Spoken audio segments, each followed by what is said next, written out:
The Galactic Council chamber fell silent when Ambassador Chen finished her presentation.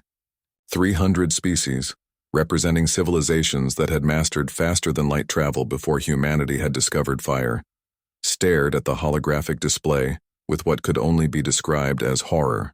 "You want to colonize Crag 7?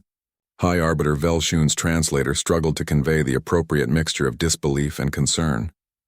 His crystalline form pulsed an alarming shade of orange. "That's correct," Chen replied, her smile unwavering. "Ambassador," the Arbiter continued, his three eyes narrowing, "perhaps your species doesn't understand. Crag 7 isn't just inhospitable, it's actively hostile. The atmospheric pressure would crush most species. The temperature swings from boiling to freezing every 16 hours. The radiation levels are lethal. The native microorganisms are aggressively toxic." "Yes, we're aware." Chen pulled up another slide. "We've been studying it for 2 years. A Throlian delegate, its serpentine body coiling in agitation, spoke up. 2 years? We marked that planet as uninhabitable 4,000 years ago. Multiple expeditions confirmed it. Even our most advanced terraforming technology would take millennia to make it barely livable." Chen's smile grew wider. "Who said anything about terraforming?" The chamber erupted in a cacophony of alien languages.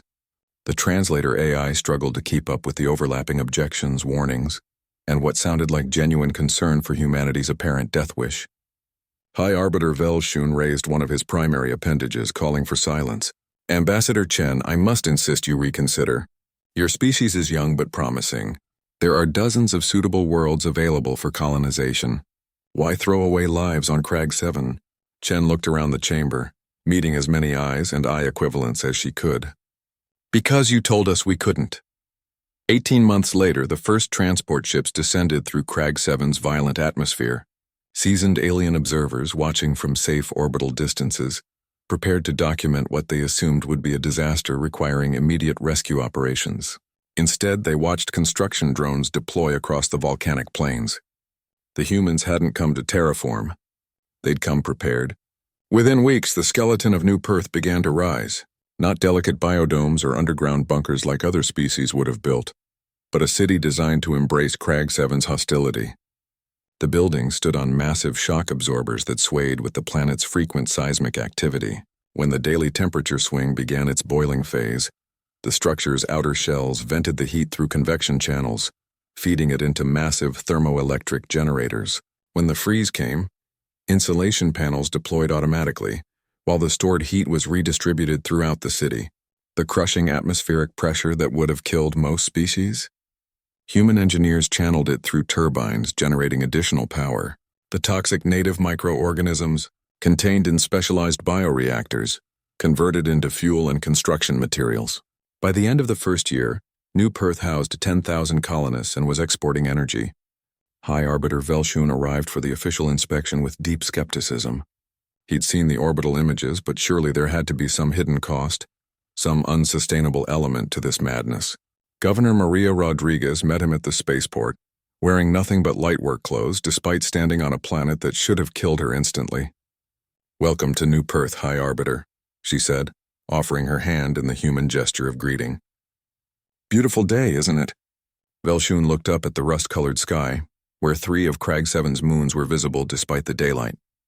A distant volcano painted the horizon with streams of lava. The ground trembled slightly with a minor quake. "Governor, I confess I don't understand your species' definition of beautiful." Rodriguez laughed. "Fair enough. Come on, let me show you around."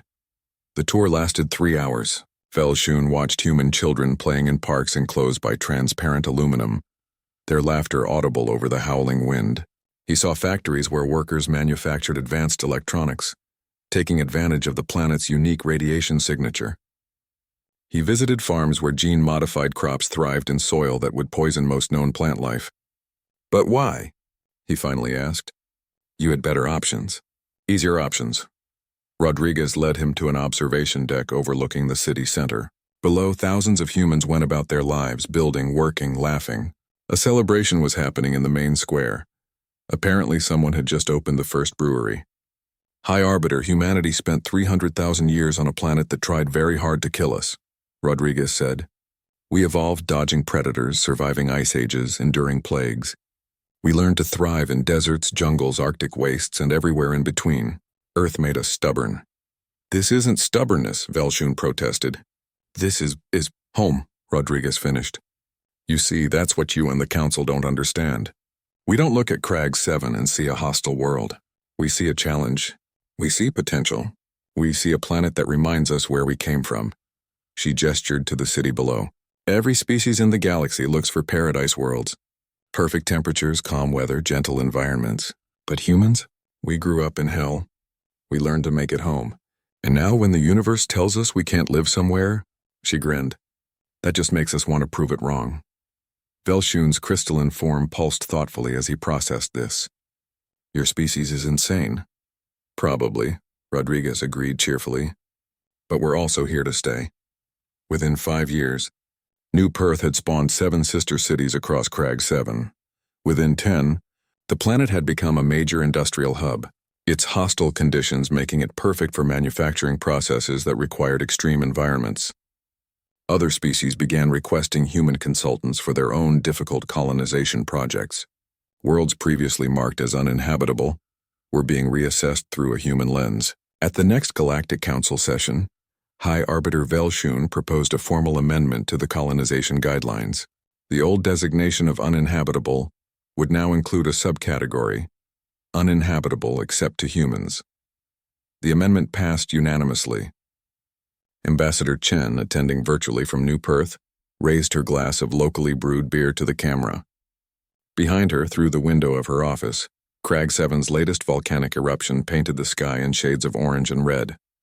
To humanity, she said, who looked at hell and said, I can work with this. The toast was met with resigned approval from 300 species, who were slowly learning an important lesson about their youngest members. Never tell a human something is impossible. They'll take it as a personal challenge.